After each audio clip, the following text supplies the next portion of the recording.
Sir మీ దగ్గరికి మనతోటి శాంతి ప్రసాద్ గారు ఉన్నారు, జనసేన పార్టీ సీనియర్ నాయకులు, సీనియర్ అడ్వకేట్.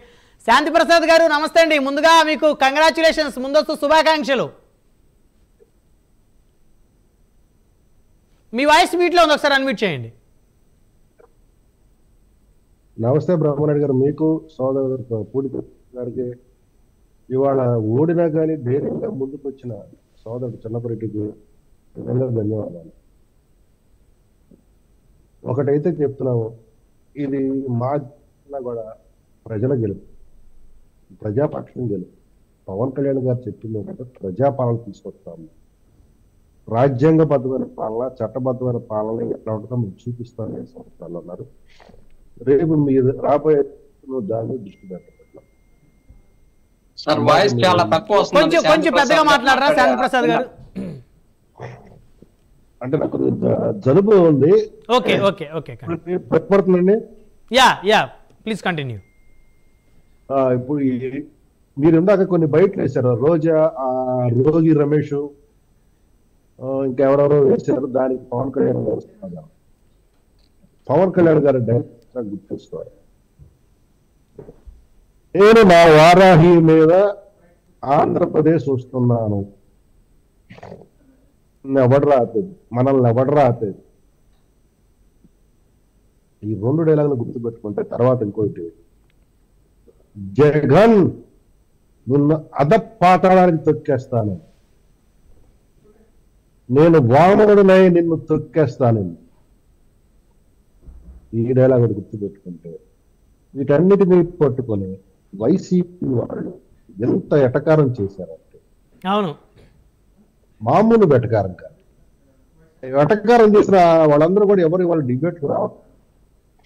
పాపం ఎప్పుడు కొద్దిగా గౌరవంగా మాట్లాడే మా చిన్నప్పరెడ్డి మట్టికి ఆ మాటలే మాట్లాడలేదు కాబట్టి మీరు తీసుకొచ్చి మా ముందుకు పెట్టారు. మేము చిన్నప్పరెడ్డి ఉన్నాడు కాబట్టి మాట్లాడాలి. కానీ ఆ వ్యక్తులు ఉన్నట్లయితే మట్టికి వాళ్ళ డిబేట్ చాలా హాట్గా జరిగేది. ఇక విషయానికి వస్తే, ఈ కూటమి విజయం రేపు రాబోయే 5 సంవత్సరాలు పాలన గురించి మాత్రమే ఉంటుంది.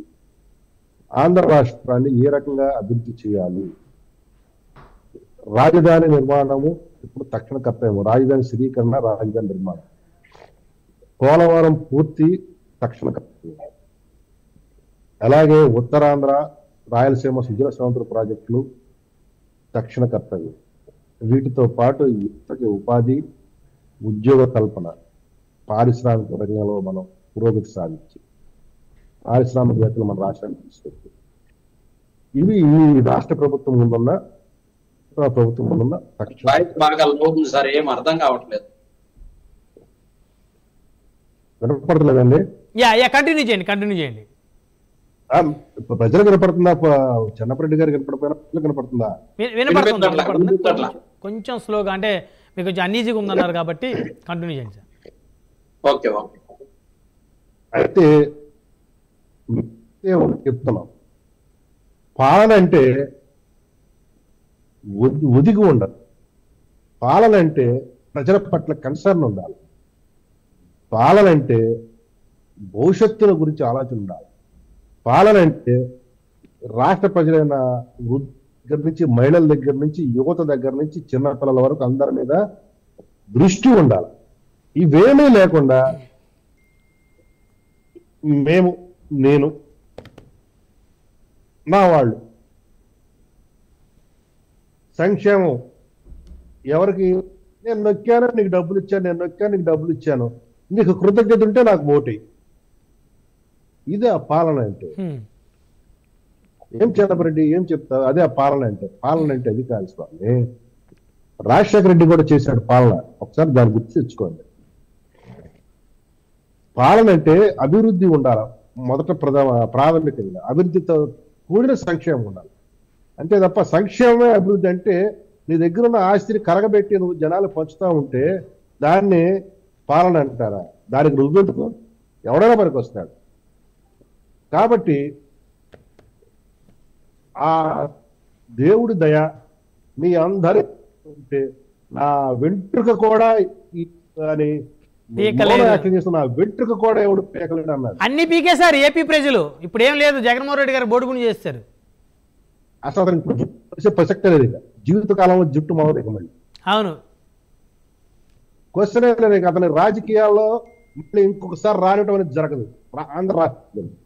ఆంధ్ర రాష్ట్ర ప్రజలు ఆ రకమైన గుణపాఠం నేర్పారు. ఆ గుణపాఠాన్ని నేర్చుకుంటే అసలు నాకు ఒక డౌట్, ఇతను అసెంబ్లీకి వస్తాడా లేదని. 67 సీట్లు వచ్చినప్పుడే రాలా, మరి ఇప్పుడు వస్తారు రారు డౌటే. అదే అప్పుడు మా ఎమ్మెల్యేని తీసుకెళ్ళి వెళ్ళాడని చెప్పి అడిగేసి 3 సంవత్సరాల పాటు రోడ్డు మీద పడి చెడదిరిగాడు. ఇప్పుడు 12 మంది 13 కాదు, ప్రతిపక్ష హోదా కూడా మేము దయతలిచి భిక్ష ఇచ్చే తప్ప ప్రతిపక్ష నాయకుడు కూడా కాలేని దుస్థితి, దౌర్భాగ్యం పట్టింది అతనికి. స్వయం కృపారాధం. కానీ అది చెన్నపరెడ్డి గురించి కాదు, వాళ్ళ అధినాయకుడి గురించి. ఎందుకంటే ఎంత మదమెక్కితే, ఒళ్ళు ఎంత బలిసి ఉంటే ఇంట్లో ఆడవాళ్ళ పేర్లతో మాట్లాడతాడా? పెళ్ళాలని. ఇవాళ మా అధినేత 4వ పెళ్ళం ఎక్కడ గుర్తు నడుస్తుంది? ఏది మా అధినేత 4వ పెళ్ళం? అసలు పడుకుంటుంది. అసెంబ్లీకి రమ్మను. ఇవాళ మా భర్త పవన్ కళ్యాణ్ మా 4వ పెళ్ళం, అది కూడా అసెంబ్లీ తెలుసుకుంటారు. పోనీలే శాంతి ప్రసాద్ గారు వాళ్ళు ఓటమి బాధలో ఉన్నారు.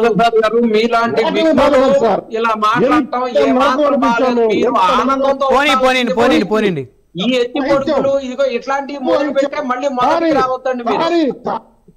కానీ వీళ్ళు ఎక్కడ బుద్ధి మారలా. ఇప్పుడు కన్నా మార్చుకోండి.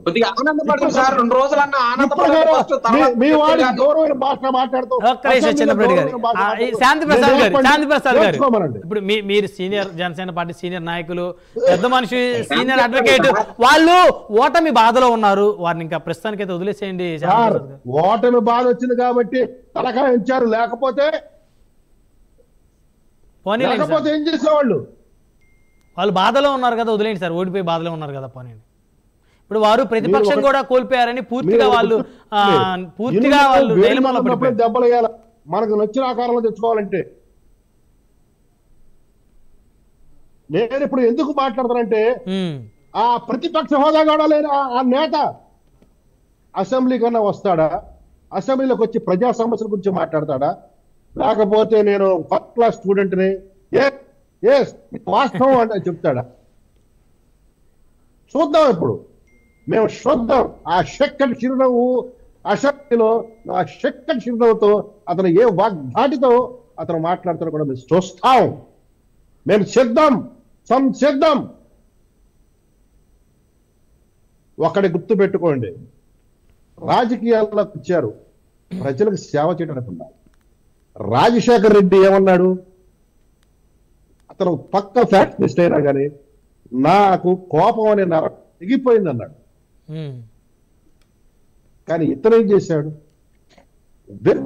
విధ్వంసం, ఆర్థిక విధ్వంసం, సాంస్కృతిక విధ్వంసం, సామాజిక విధ్వంసం,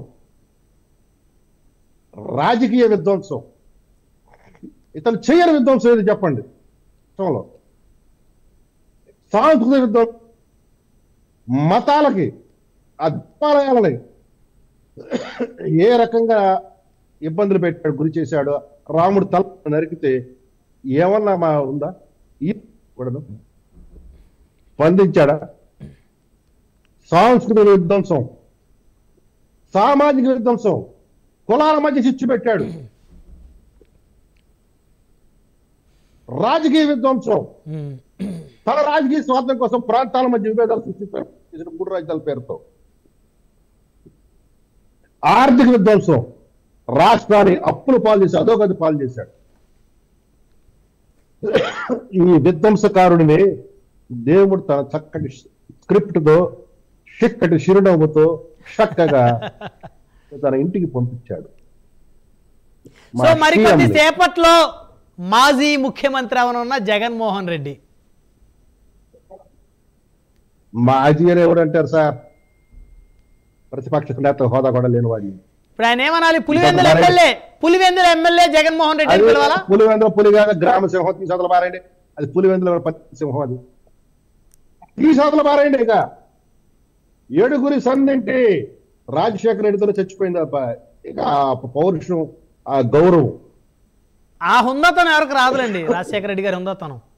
ఒకటి గుర్తు పెట్టుకోండి, చాలా మంది రెడ్లు కూడా బాధపడ్డారు. అవును, ఇతను మా రెడ్లకు ఉన్న గౌరవాన్ని కూడా నాశనం చేశాడని ఎంతో మంది నాశనం చేసి చెప్పేవాడు. అవును, పాపం నెల్లూరు రెడ్లందరూ కూడా చాలా 50 సంవత్సరాలు పైబడ్డ ప్రతి వ్యక్తి కూడాను చాలా దెబ్బతిన్నాడు, తప్పం పోయిందని. వాళ్ళు ఒక స్థాయిలో పెరిగిన వాళ్ళు, ఒక హుందాతనంతో ఎదిగిన వాళ్ళు. ఇతను విధ్వంసం సృష్టించాడు, జాతిని కూడా నాశనం చేసుకున్నాడు, స్వజాతిని. ఇంకా అది అక్కడికి వదిలేస్తే ఈ విజయం పవన్ కళ్యాణ్ గారి అపూర్వమైన పాత్ర, నరేంద్ర మోడీ గారి ఆశీస్సులతో, చంద్రబాబు నాయుడు గారి సహకారంతో పవన్ కళ్యాణ్ గారు పడిన యుక్తి, వ్యూహం శాంతిప్రసాద్ గారు, ఒక బ్రేకింగ్ న్యూస్ అందుతా ఉంది ఇప్పుడే. మాచర్ల నియోజకవర్గం నుంచి పిన్నెల్లి రామకృష్ణ